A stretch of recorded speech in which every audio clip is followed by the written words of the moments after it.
السلام عليكم ورحمة الله.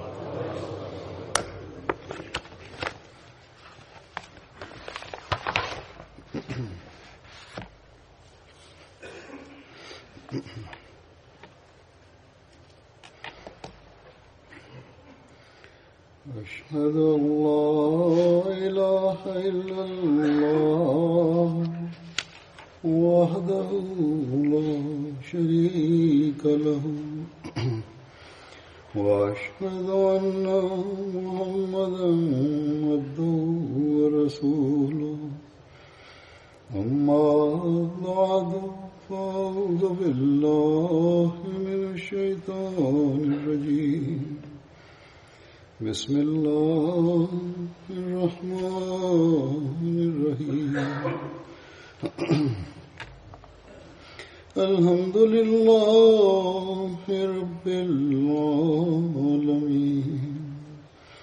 الرحمن الرحيم مالك يوم الدين إياك نعبد وإياك نستعين اهدنا الصراط المستقيم صراط الذين أنعمت عليهم غير المغضوب عليهم ولا الضالين.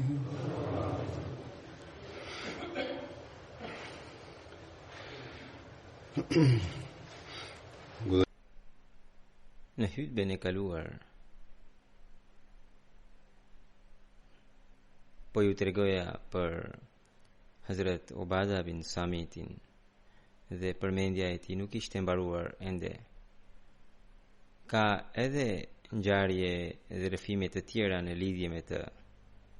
Në historinë islame përmendet që nga nxitja e Abdullah bin Ubejit, fisi ka që ishte aleati i tij kur luftoi kundër muslimanëve. Hazrat Ubada bin Samiti radhiyallahu anhu gjithashtu ishte aleat i fisit Qainqa.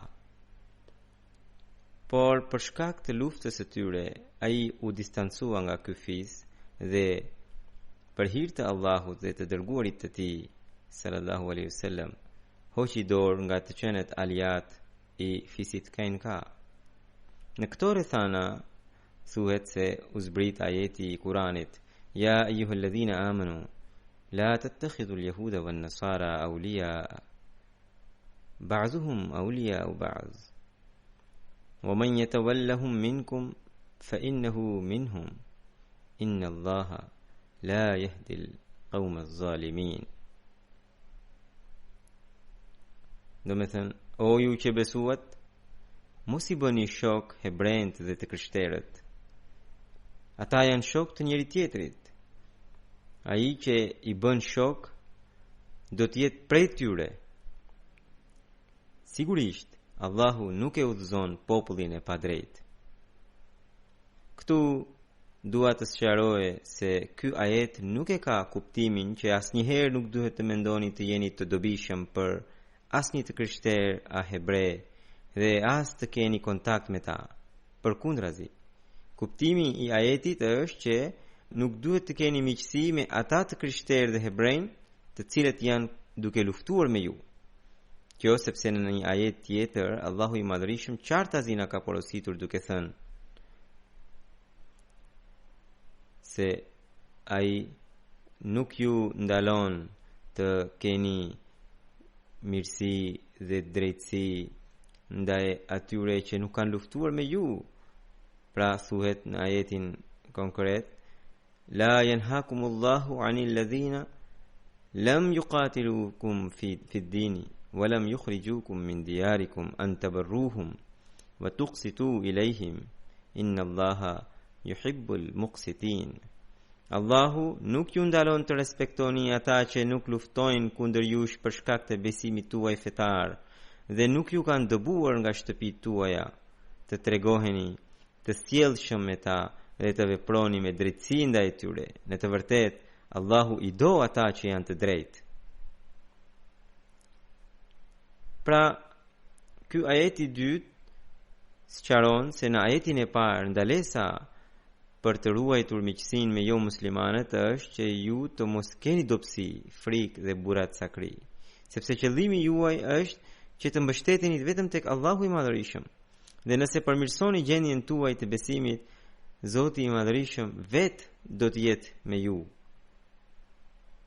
Por sot shohim fatkeqësisht se qeveritë muslimane, shtetet muslimane pikërisht po bien në prerjen e këtyre jo muslimanëve dhe friksohen prej tyre. Dhe si rezultat, si rjedhoi, një shtet musliman po ngrihet kundër një shteti musliman tjetër. Dhe kështu pikërisht njerëzit e tillë po bëhen shkak I qrenjosës së Islamit. Sidoqoftë ne duhet të lutemi që këto shtete islamike të thrasin mendjes. Kjo ngjarje që përmenda që fisi Banu Qainqa u dëbua nga Medina, pra se pari kështilla e tyre u rrethua, u bë luftë dhe ata u mundën. Në librin Sirat Khatamun Nabiyin, kjo ngjarje përmendet me detaje në libër të cilin e ka shkruar Hazrat Mirza Bashir Ahmad Emme. Ai thotë që pas humbjes së kësaj lufte, ata urdhëruan të dëboheshin nga Medina. Shpjegimi I saj është që kur përfundoi betejë e Bedrit, që muslimanët pavarësisht nga numri I vogël fituan me ndihmën e Zotit, në të cilën u vranë edhe krerët më të mëdhenj të Mekës. Atëherë hebrejt e Medinës filluan të fjaloseshin me muslimanët e Medinës, duke thënë që ishte gjë e vogël që keni mundur krerët e Kurejshve, sepse ata nuk dinin luftimin. Po të bëhet përballja me ne do t'ju tregojmë ju qefin. Edhe jo vetëm kaq, ata të njëjtat fjalë I than edhe profetit sallallahu alaihi wasallam drejt për drejt. Kështu që përmendet që pas betejës së Bedrit, kur profeti sallallahu alaihi wasallam mbriti në Medinë, ai mblodhi hebrejt dhe I këshilloi dhe u bëri thirrje për Islamin. Pas këtij fjalimi të tij, prisit e hebrejnë I than profetit sallallahu alaihi wasallam: O Muhammed, ti ndoshta u gëzove duke vrarë disa Kurejsh, sepse ata nuk dinin luftimin. Në qoftë se bëhet përballja me ne, atëherë do të tregojmë se si janë luftëtarët.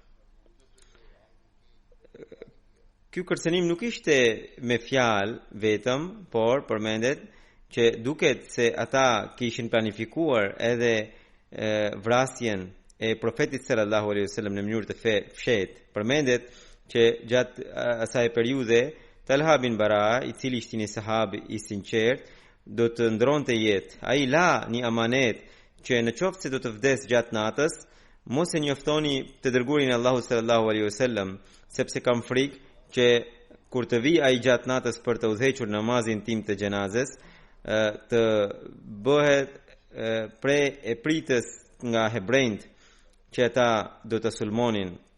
Sidoqoftë, pas betejës së Bedrit, hebrejt haptas filluan të bënin plane kundër muslimanëve. Madje fisi Banu Qainqa ishte fisi më I fortë I hebrejve në Medinë. Prandaj, më së pari ata shkelën besën. Kështu që historianët shkruajnë që beslidhja, marrëveshja që ishte bërë në Medinë, atë e shkelën më së pari hebrejt e Banu Qainqas. Një marrëveshje që ishte zhvilluar mes atyre dhe mes profetit Muhammed sallallahu alaihi wasallam. Dhe pas Bedrit, ata u ngritën bën kryengritje dhe haptas, treguan zilin dhe urrëtien e tyre dhe shkelën beslidhjen, por pavarësisht nga këto gjëra, muslimanët për shkak të porosisë të udhëheqësit të tyre treguan durimin e tyre. Dhe në asnjë mënyrë nuk bën hapjen e parë për luftën. Madje në hadith përmendet që pas kësaj marrëveshje që ishte zhvilluar mes muslimanëve dhe hebrejve, profeti Muhammed sallallahu alaihi wasallam sidomos përpiqej për të mos lënduar zemrat e hebrejve, kështu që një herë ndodhi një mosmarrëveshje mes një hebreu dhe muslimani. Hebreu përmendi e përsinë e Musait mbi të gjithë profetët. Sahabi në fjalë u zemërua dhe u tregua i ashpër duke thënë se profeti sallallahu alaihi wasallam është më i madhi. Edhe kjo çështje kur erdhi te profeti sallallahu alaihi wasallam, ai e qortoi muslimanin në fjalë, pra sahabin në fjalë, dhe duke përmendur një epërsi të pjesshme të Hazrat Musait alayhis salam, tha mos më jepni epërsi mbi Musain. Edhe atij sahabi i tha që nuk ke punë që të merresh me për të treguar epërsinë e njërit apo tjetrit profet. Edhe duke treguar epërsinë e Musait alayhis salam, i dha zemër hebreut në fjalë. Pavarësisht nga kjo sjellje kaq e butë edhe kaq e mëshirshme e profetit, hebrejt përparuan në nxitjen e tyre për luftë. Dhe më në fund, pikërisht nga hebrejt erdhi thirrja për luftë. Dhe ishte pikërisht urrëtia e tyre, zilia e tyre që ata ushenin në zemër dhe dolën më në fund. Edhe kjo ndodhi, kjo ngjau që një grua muslimane erdhi për të blerë disa gjëra nga një hebre në dyqanin e tij. Disa vagabond hebrejnë që ishin përreth aty e shqetësuan dhe vetë shitsi bëri që lidhi veshjen e gruas me një gjem që ishte aty pranë, në mënyrë që kur gruaja muslimane në fjalë, kur u ngrit pasi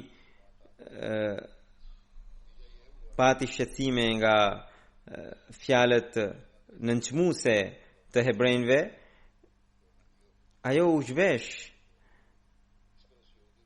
dhe për këtë shitsi hebre dhe hebrejnë që ishin përreth filluan të talleshin me të. Muslimania në fjalë u turpërua dhe bëri thirrje për ndihmë. Aty pranë ishte një musliman sedërmadh. Menjëherë erdhi dhe filloi kacafytje. Shitsi hebre u vra dhe pas asaj gjithë hebrejt e sulmuan muslimanin në fjalë duke e martirizuar në vend. Kur muslimanët e morën vesh ngjarjen, edhe ata u ngritën dhe aty filloi një luftë e ashpër në pazar. Dhe hebrejt më pas që donin ta bënin pretekst pikërisht këtë ngjarje për të nisur luftën, e mori vesh edhe profeti sallallahu alaihi wasallam. Profeti sallallahu alaihi wasallam i mblodhi prisit e Beni Kenkaut edhe tha që kjo nuk është një mënyrë e drejtë. Duhet keni frikë nga Zoti, hiqni dorë nga këto intriga. Ata në vend që të kërkonin falje edhe të tregoheshin të distancuar nga kjo ngjarje, edhe të kërkonin falje profetit sallallahu alaihi wasallam, ata u treguan akoma më të ashpër edhe u treguan mburavec në të njëjtën mënyrë siç tregoheshin më përpara, duke thënë se ju mos u mburrni nga fitoria e Bedrit kur të bëhet përballja me ne do t'ju tregojmë se si janë luftëtarët. Profeti sallallahu alaihi wasallam më në fund bashkë me disa sahabë shkoi drejt kështjellës së hebrejve. Kjo ishte tashmë momenti i fundit që ata t'i kërkonin falje profetit sallallahu alaihi wasallam. Por ata e shpallën luftën dhe lufta u zhvillua sipas traditës së atëhershme dhe Islami dhe hebrejt u rreshtuan përballë njëri tjetrit. Sipas asaj traditës së asaj kohe ishte njëra prej mënyrave të luftës që një palë mbylle në kështjellën e vet dhe pala tjetër e rrethonte kështjellën. Pra sulmuesi e rrethonte kështjellën dhe her pas here ata ndesheshin me njëri tjetrin dhe derisa ose sulmuesi do të lodhe duke qëndruar ditë të tëra aty edhe të kthehe në vendin e vet edhe kështu pala tjetër që ishte brenda kështjellës shpallin fitoren e tyre ose kjo palë që ishte në kështjellë nuk gjente më mundësi për të vazhdonte jetesën e tyre brenda kështjellës, hapnin portat e kështjellës duke u dorëzuar ose duke bërë ndonjë marrëveshje. Në të njëjtën mënyrë ndodhi kjo luftë mes muslimanëve dhe mes hebrejve të Benu Kainkaut. Dhe Benu Kainkaut u mbyllën në kështjellën e tyre, profeti sallallahu alaihi wasallam, muslimanët e rrethuan kështjellën dhe për 15 ditë ky rrethim vijoi. Më në fund, kur hebrejt e Benu Kainkas ran dhe nuk kishin më mundësi të vijonin jetesën, ata hapën portën me një marrëveshje që muslimanët t'u merrnin pasurinë, por nuk mund të merrnin jetën dhe pra profeti sallallahu alaihi wasallam u pranoi kërkesën, pavarësisht se sipas shariatit të tyre, pra sipas shariatit të Musait, të gjithë këta meritonin dënimin me vdekje për shkak të shkeljes së marrëveshjes dhe për shkak të ngritjes së luftës. Edhe pikërisht kështu duhet të vepronin, por profeti sallallahu alaihi wasallam duke parë se ky popull e kishte për herë të parë këtë krim dhe ai vetë ishte shumë i butë dhe shumë i mëshirshëm dhe asnjëherë nuk e përdorte dënimin e fundit që në hapin e parë. Pavarësisht se kishte përballje me njerëzit kaq të pabesë, profeti sallallahu alaihi wasallam u pranoi marrëveshjen, por megjithatë, nga që njerëzit e tillë nuk duhet të rrinin në Medinë, në këtë rrethana, kur vetë një xhamat i hipokritëve banonin atje që ishin nga Eusi dhe Khazreji dhe muslimanët vazhdimisht po merrnin kërcënime nga jashtë, nga Meka, në një situatë të tillë, profeti sallallahu alaihi wasallam kurse si nuk mund t'i lejonte që njerëzit e tillë të jetonin brenda Medinës. Prandaj vendimi erdhi që ata të doboheshin nga Medina. Dhe ky dënim duke u nisur nga situata e saj kohe ishte një dënim shumë i butë. Sepse këtu ishte vetëm mbrojtja e profetit sallallahu alaihi wasallam dhe banorëve të Medinës dhe muslimanëve të tjerë. Përndryshe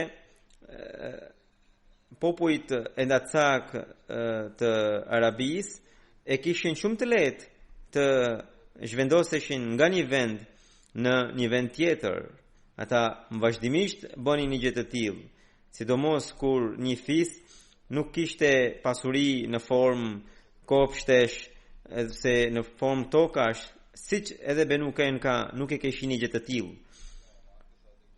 Edhe ata me shumë paqe mund të largoheshin nga një vend për të jetuar në një vend tjetër. Kështu që Banu Kainka me shumë paqe dolën nga Medina drejt Siris, pra drejt Shamit. Me këtë punë u ngarkua pikërisht sahabi në fjalë Ubada bin Samiti nga profeti sallallahu alaihi wasallam, i cili ishte dhe aleat me fisin Banu Kainka.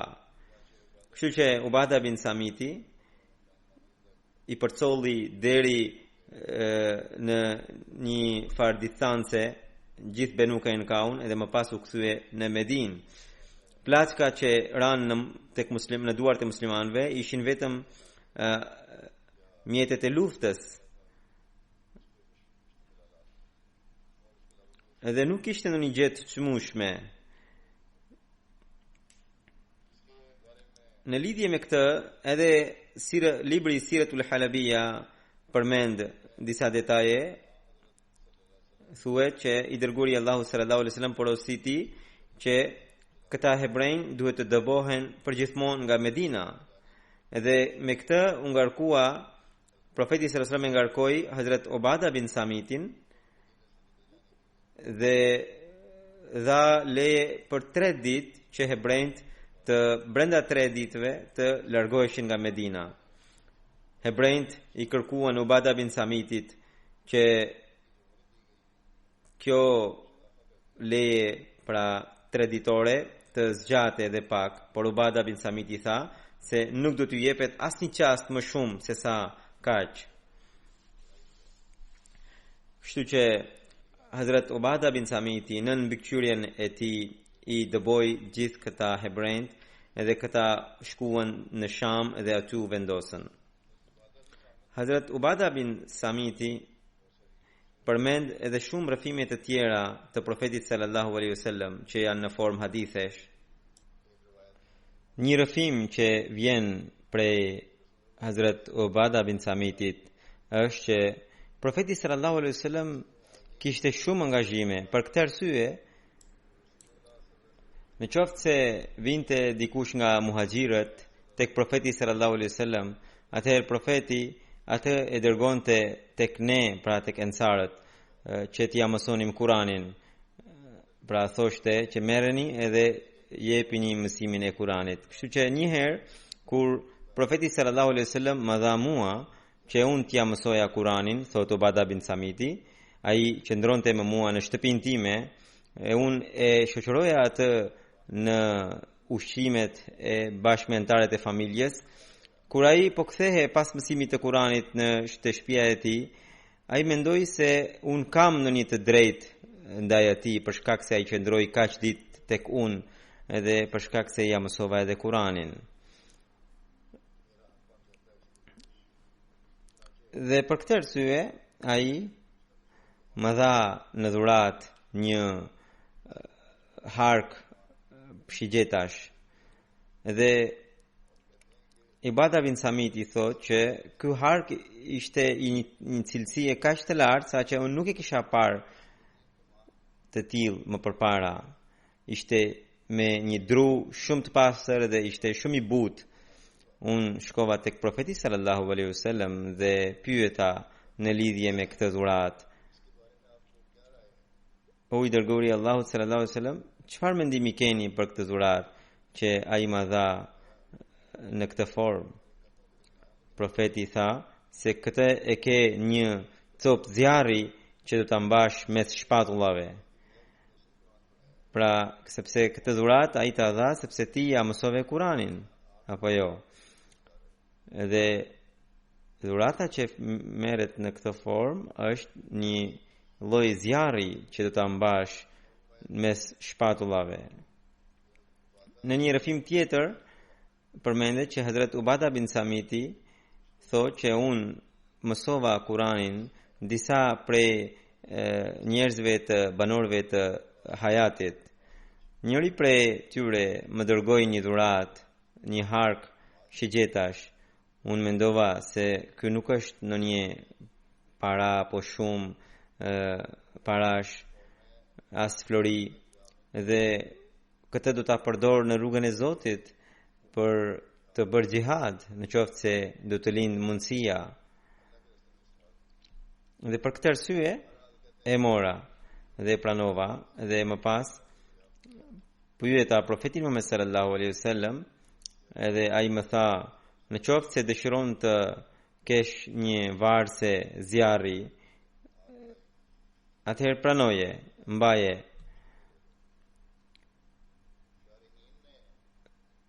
Komentuesit nga ky rrëfim, nga këto dy rrëfime që përmenden në libra të ndryshëm, nxorën përfundimin që ky hark ishte si shpërbles për mësimin e Kuranit të cilën profeti sallallahu alaihi wasallam nuk e pëlqeu. Prandaj ata njerëz të cilët bëjnë si mjet të ardhurash mësimin e Kuranit famlar në mënyrë individuale kanë një udhëzim te ky rrëfim. Hazrat Rashid bin Huwaishi rëfen se një herë i dërguari i Allahut sallallahu alaihi wasallam vizitoi Hazrat Obada bin Samitin kur ai ishte i sëmur.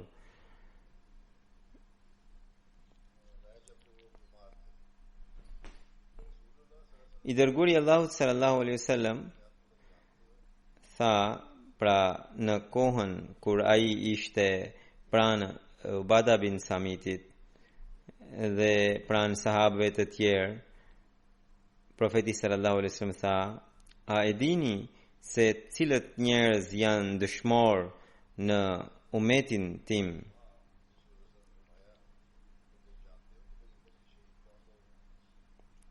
Njerëzit filluan të shikonin njëri tjetrin. Atëherë Hazrat Ubada bin Samiti u tha njerëzve: më mbështesni që unë të qohem e të ulem. Njerëzit i dhanë mbështetje edhe ai tha: o i dërguari i Allahut, ju pyetet se kush janë dëshmorët e umetit tim. Dëshmori është ai që lufton me trimëri duke synuar pëlqimin e Zotit, shpërblimin e Zotit dhe vritet, ai është dëshmor. Profeti tha që po të jetë kështu, dëshmor në umetin tim do të mbeten shumë pak. Më pas ai vetë tha që të vritesh në rrugën e Allahut është dëshmor, i dëshmor. Nëse dikush vdes nga murtaja e përhapur si epidemi, edhe ai është dëshmor. Pra, kur përhapet një epidemi e tillë, murtaja, disa edhe besimtarët preken, edhe njerëzit besimtarët e tillë janë dëshmor. Profeti vijoi që ai që vdes duke u zhytur në ujë, gjithashtu është dëshmor. Edhe gruaja që vdes gjatë periudhës së lehonisë, gjithashtu është dëshmore. Edhe atë fëmia e saj do të tërheq drejt xhenetit. Pra, gruaja që duke lindur fëmijën vdes, ose edhe gjatë periudhës së lehonisë që zgjat gati 40 ditë, nëse ndron jetë për shkak të kësaj, pra për shkak të hemoragjisë vazhdueshme ose për shkak të ndonjë fatkeqësie tjetër, profeti sallallahu alaihi wasallam tha që fëmia e saj do të bëhet shkak që ajo grua të futet në xhenet. Një rrëfim që i ngjashëm me këtë përmendet edhe në Sahih Buhari. Hazrat Abu Huraira radhiyallahu anhu tregon që profeti sallallahu alaihi wasallam tha që 5 njerëz janë dëshmor: ai që vdes nga murtaja, ai që vdes nga sëmundja e barkut, ai që vdes duke u fundosur në ujë, ai që vdes në rrugën e Zotit duke luftuar, dhe ai që vdes duke u shtypur nga diçka e bare e madhe. Këtu dua të sqaroj që edhe Mesih premtoi alayhi salatu wasalam ka pasur shenjën e murtajes si vërtetësi e deklaratës së tij.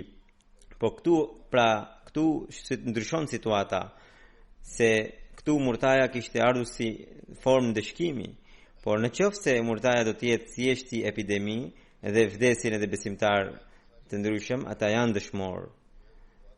Ismail bin Ubaid Ansari ju tregon që Hazrat Ubada tha: o Ebu Hurera, ti nuk ishe me ne atëherë kur ne bëm bejt në dorën e profetit sallallahu alaihi wasallam. Ne bëm bejt beslidhje në përbindje edhe kur ishim të shkathët, edhe në plogështi. Ne bëm bejt në dorën e tij për të thënë vetëm të mirë në rrugën e Allahut, edhe të mos kishim frikë nga asnjë qortuesi, dhe ne kishim bërë bejt në dorën e tij për të strehuar dhe për të mbrojtur profetin Muhammed sallallahu alaihi wasallam, dhe të jepnim përparësi mbi jetën tonë edhe jetën e familjarëve tanë. Të gjitha këto gjëra ishin që ne kishim bërë bejt në dorën e profetit sallallahu alaihi wasallam, dhe në këmbim të këtij bejti ai na premtoi xhenetin. ky është ai bejti në të cilin ne kemi bërë, ai që e thyen këtë e dëmton vetveten. Këto ishin kushte që ne kemi bërë bejt, ai që i plotson këto kushte, profeti Allahu i Madhërisëm në sajt profeti sallallahu alaihi wasallam do të na plotsoj premtimin e tij. Hazrat Muawiya një herë i shkroi një letër Hazrat Usmanit që Ubada bin Samiti, për shkak të Ubada bin Samitit, njerëzit e Shamit po ngrihen kundër meje. Ju ose tërhiqni Ubada bin Samitin, ose unë duhet të largohem nga Shami. Hazrat Usmani radhiyallahu anhu i shkroi që hipni Ubadën në një mjet ustimi edhe dërgoni drejt Medinës. Hazrat Amir Muawiya veproi kështu dhe Ubada bin Samiti i mbriti në Medinë. Hazrat Ubada bin Samiti shkoi në shtëpinë e Hazrat Usmanit ku nuk kishte njerëz, vetëm ai e gjeti Hazrat Usmanin në një cep të shtëpisë dhe Hazrat Usmani i tha: "O Ubada bin Samit, çfarë ka mes nesh dhe jush?" Hazrat Ubada tha që unë kam dëgjuar profetin sallallahu alaihi wasallam duke thënë që pas meje do të keni udhëheqës, të cilët do t'ju prezantojnë disa punë që ju nuk do t'i pëlqeni dhe do të thonë se këta janë punë të pëlqyeshme, dhe do t'ju prezantojnë disa punë që do të thonë se nuk janë të pëlqyeshme, ndërkohë ato janë të pëlqyeshme. Dhe ju, profeti sallallahu alaihi wasallam tha, duhet keni frikë nga kufijtë e Allahut. Pra ka disa çështje ku mund të ketë mendim ndryshe, që një gjë e tillë ka pasur mes Amir Muawiyas dhe Ubada bin Samitit. Edhe në hutbën e kaluar kam përmendur që kjo gjë ndodhi edhe gjatë periudhës së kalifatit të Hazrat Omerit radhiyallahu anhu, dhe Hazrat Omeri, nga që dinte që Ubada bin Samiti ishte një prej sahabëve të parë dhe ai kishte mësuar shumë gjëra drejt për drejt nga profeti sallallahu alaihi wasallam, prandaj me shumë këmbëngulje, pra Ubada bin Samiti me shumë këmbëngulje thoshte ato që kishte mësuar vetë nga profeti sallallahu alaihi wasallam. Kur një mosmarrveshje kishte ndodhur gjatë periudhës së kalifatit të Hazrat Omerit mes Ubada bin Samiti dhe mes Amir Muawiyas, Hazrat Omeri i porositi Amir Muawiyan që të mos e shtrëngonin Ubadën, edhe Ubadën të lini të lirë çfarëdo që të thoshte, sepse ai thoshte vetëm të drejtë. Kur një gjë ndodhi edhe gjatë periudhës së kalifatit të Hazrat Osmanit, Hazrat Osmani e tërhoqi Ubada bin Samitin. Sidoqoftë, Hazrat Ubada ka pasur një pozitë të lartë. Ai kishte të drejtë komentonte disa gjëra, sepse kishte dëgjuar drejt për drejt nga vetë profeti sallallahu alaihi wasallam, dhe për këtë arsye kishte dhe mosmarrveshje, mos pajtime, për shembull në lidhje me çështjet e tregtisë, çështjet e marrëdhënies tregtare. Është një temë gjatë që nuk mund të përmendohet këtu. Pikërisht në një çështje të tillë kishte ndodhur kjo mosmarrveshje mes atij dhe mes Amir Muawiyas. Dhe ai kishte dhënë argumentat e tij, Amir Muawiya kishte argumentat e veta. Për këtë duhet të dimë që jo çdo kush ka të drejtë të bëjë kundërshtime të tilla, derisa nuk keni një ajet të qartë të Kuranit ose thënien e profetit sallallahu alajhi wasallam ose edhe thënien e Mesihut premtuar sallallahu alajhi wasallam në këtë kohë, nuk duhet të bëni kundërshtimin. Ajo që është kryesorja është që nuk duhet të tejkalojmë kufit e caktuar prej Allahut. Këtë duhet ta ketë parasysh çdo ahmedian. Edhe më pas duhet të qëndrojë gjithmonë në brenda rrethit të bindjes. Ata u thot se unë e takova Velidin, i cili ishte djali i Hazrat Ubada bin Samitit. E pyeta: "Babai yt, do të thënë Ubada, çfarë la si testament përpara vdekjes? Ai tha, Hazrat Ubada më thiri dhe më tha, o djali im, ki frik Allahun dhe dije se ti nuk mund të kesh kurse si druajtje ndaj Allahut derisa nuk do ta besosh atë tërësisht, dhe derisa nuk do të besosh tërësisht në çdo caktim të keq apo të mirë. Në qoftë se do kesh ndonjë besim tjetër, ti do të hysh në zjarr, më tha.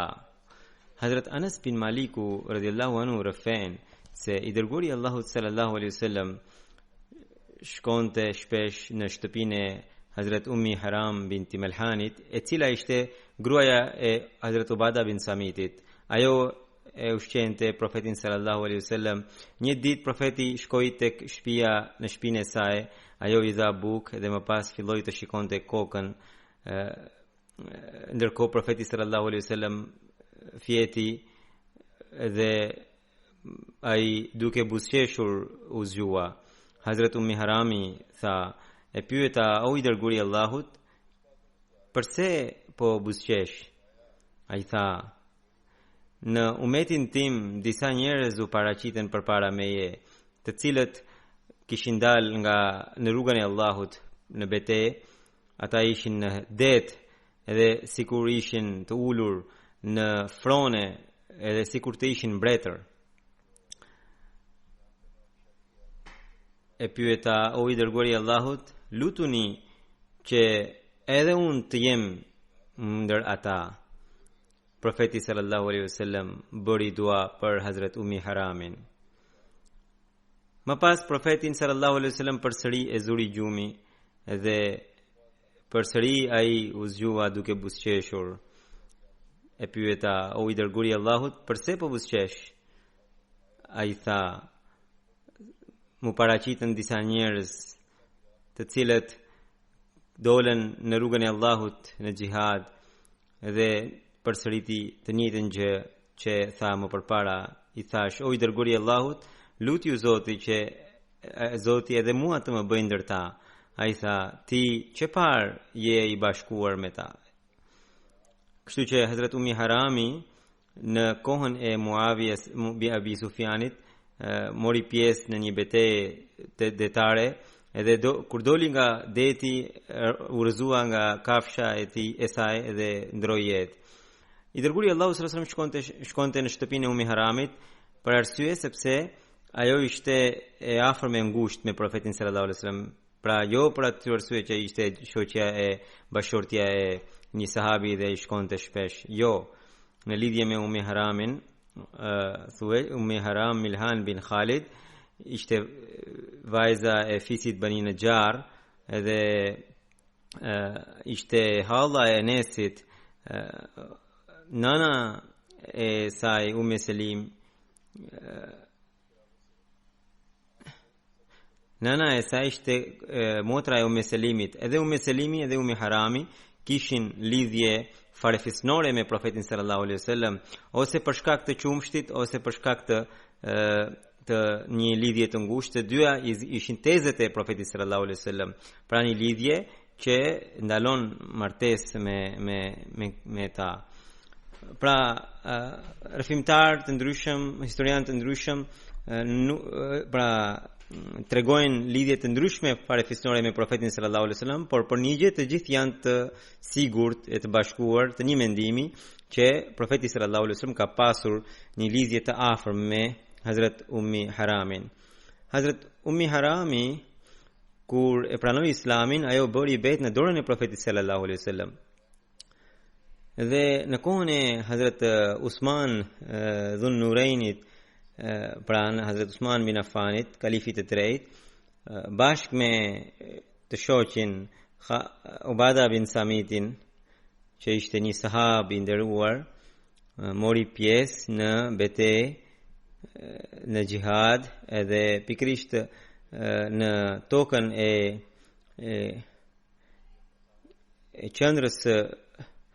qendrës romake, ajo ra dëshmor. Kjo është pikërisht ajo që tregoi profeti sallallahu alaihi wasallam, duke i treguar një ëndër të tij pra duke parashikuar se ajo do të merrte pjesë në atë betejë. Në Buhari, më falni, në Sharhi Umdatul Qari, që është një komentim i Buhariut, dhe gjithashtu në Sharhu Ishaat as-Sari, që gjithashtu është një komentim tjetër i Buhariut, të dyje thonë se Hazrat Ummi Harami ndroi jetë në vitin 27 ose 28 pas hijretit. Sipas disave, ajo ndroi jetë në periudhën e Amir Muavijas, por mendimi i parë është më i drejtë dhe historianët tregojnë që kjo betejë në fakt kishte ndodhur në periudhën e kalifatit të Hazrat Osmanit, një betejë në det, dhe nuk bëhet fjalë për periudhën e Muavijas, po në këtë betejë Muavija ishte kryekomandanti i betejës, që në këtë betejë mori pjesë edhe Ummi Harami, dhe duke u kthyer nga kjo betejë ajo ndroi jetë. Dhe kjo ndodhi në periudhën e kalifatit të Hazrat Osmanit. Junada bin Abu Umayya thot se kur ne shkuam tek Hazrat Ubada, ai ishte sëmur. Ne tham, Allahu ju dhënë shërim, na tregoni në një hadith që keni dëgjuar për profetit sallallahu alaihi wasallam në mënyrë që Zoti t'ju sjell dobi. Ai tha, i dërguari Allahu sallallahu alaihi wasallam na thiri dhe ne bëm bejtin e tij. Ato gjëra që ai na kërkoi prej nesh ishte që ne do të bëjmë bejtin mbi fjalën që do të jemi besnik edhe në rehati, edhe në vështirësi, edhe në skamje, edhe në kamje, dhe ne nuk do të grindemi me autoritetet për qeverisje, por ne do të tregohemi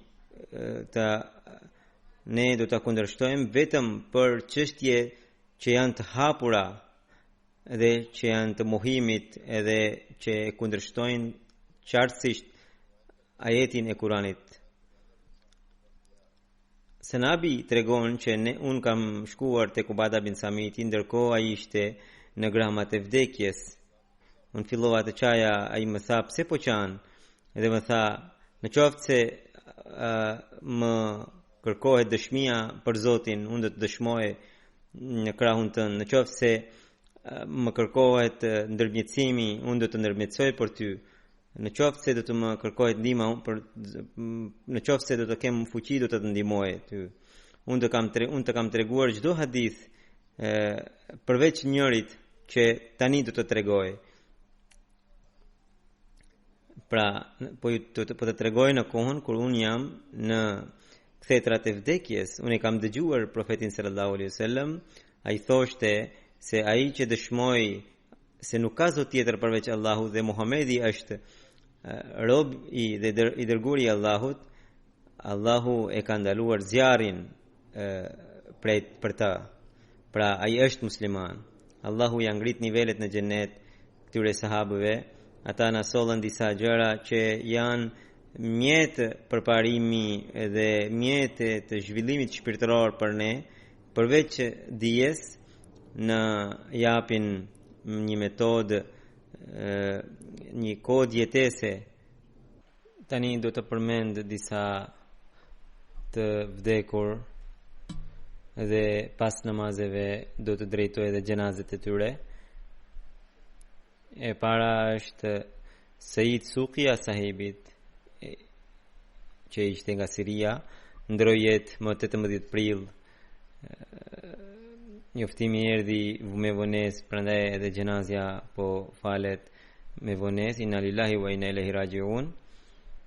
Ai ishte njëri prej antarëve shumë të vjetër nga Siria, që në moshën 5 vjeçare kishte mbaruar Kuranin, që nga fëmiria ishte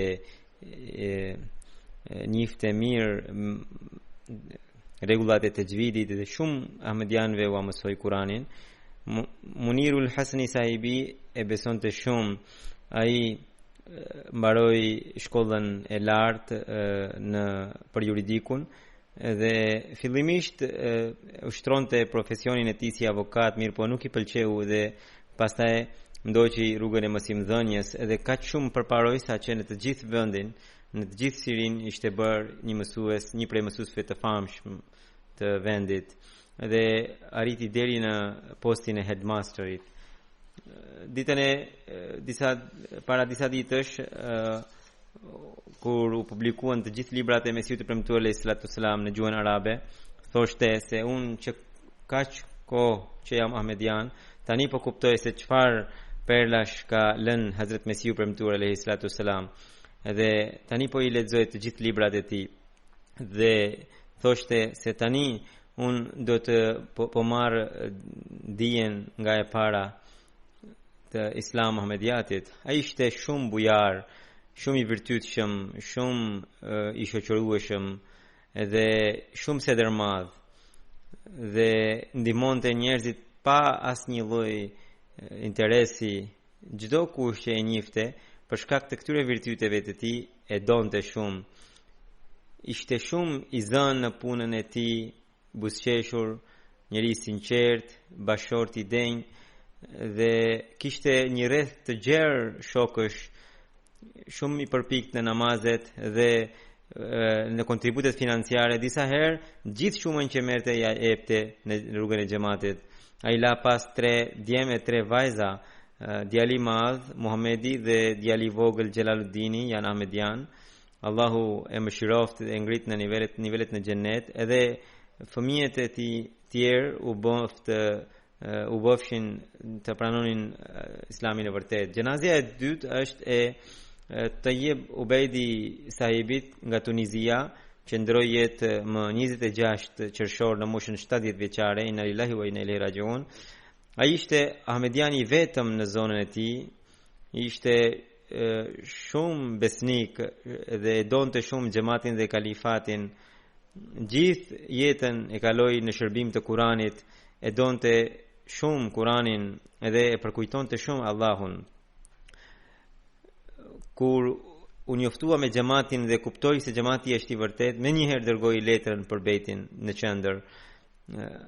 Ai vetëm për të marrë pjesë në namazin e xumas, udhëtonte 5 orë me tren për të ardhur në qendrën e xhamatit. Ishte njëri shumë trem dhe kishte presion të madh nga fisi dhe shoqëria që ai të hiqte dorë nga Ahmediati, por u tregua shumë i qëndrueshëm, i palëkundur. Pas bejtit që ditën e parë filloi të përfshihe në sistemin e çandave, pra të kontributeve të xhamatit, edhe shumë shpejt bëri edhe vesiatin, pra testamentin. Të rinjtë e xhamatit i nxiste që edhe ata të kontribuojnë në rrugën e Zotit dhe thoshte që Zoti më ka bekuar shumë, më ka dhënë shumë bereqet për shkak të kontributeve. Ai kishte bërë edhe haxh. Allahu e ngrit nivelet në xhenet dhe lutjet e tij u plotsoft.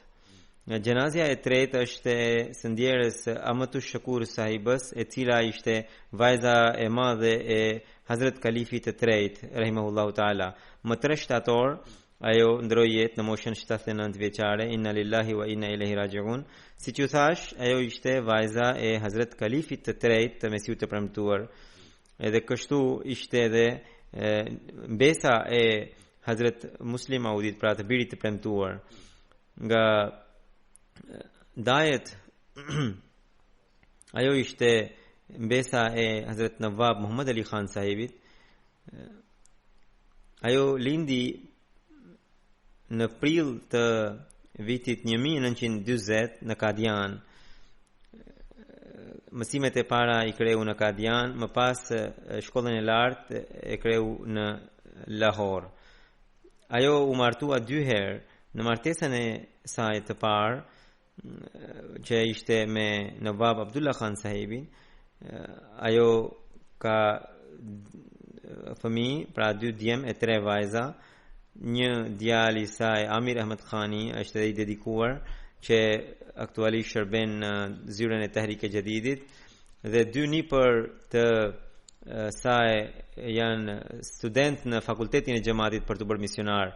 Martesa e dytë ishte realizuar me Dr. Mirza Laik Ahmed sahibin, me cilën ai nuk ka ndonjë fëmijë. Ajo, edhe pse nuk ishte në një post madh në xhamat, megjithatë shërbeu në mënyra të ndryshme në zyrat e lajnas, pra të grave të xhamatit edhe në zyra të tjera. Dhe çdo kush që më ka shkruar më tha se ishte shumë bashkëpunuese, shumë e përulur dhe kishte shumë talent edhe për të shkruar. Kështu që ajo shkroi një biografi të Amaxhanit, pra të bashkëshortes së Mesihut të Premtuar Islam, një tjetër një biografi të vajzës së Mesihut të Islam të titulluar Mubaraka ki kahani Mubaraka ki zabani, dhe një tjetër libër që e ka kompletuar si material, pra mirë po është vetëm dorëshkrim që ende nuk është botuar, në të cilën ajo trajtoi një biografi të Hazrat Mirza Sharif Ahmed Sahibit. Pra kështu 3 libra ajo la pas për lajna. Mbesa e saj Malahat shkruan që gjyshja ime gjithmonë thoshte që Hazrat Kalifi i tretë i kishte porositur që të buzëqeshte, gjithmonë të buzëqeshte, sepse kjo është sadaka. Për këtë arsye e kam parë, thot ajo Mbesa, që deri në fund të jetës, edhe pse kishte shumë dhimbje të sëmundjes, ajo buzëqeshte. Në fund të jetës së tij zbuloi që kishte kancer, mirë po e duroi me shumë e përballoi me shumë durim. Edhe Allahu e mëshiroft edhe fëmijëve edhe pasardhësve të saj, gjithashtu u dhënë mundësi që të jenë të lidhur me kalifatin dhe xhamatin. Një tjetër njoftim dua t'ju bëj se nga që sot fillon Ijtimaja e Khudamul Ahmadiyya, pra të organizatës së të rinjve të xhamatit, për këtë arsye namazet e xumas dhe të ikindis do t'i bashkojmë.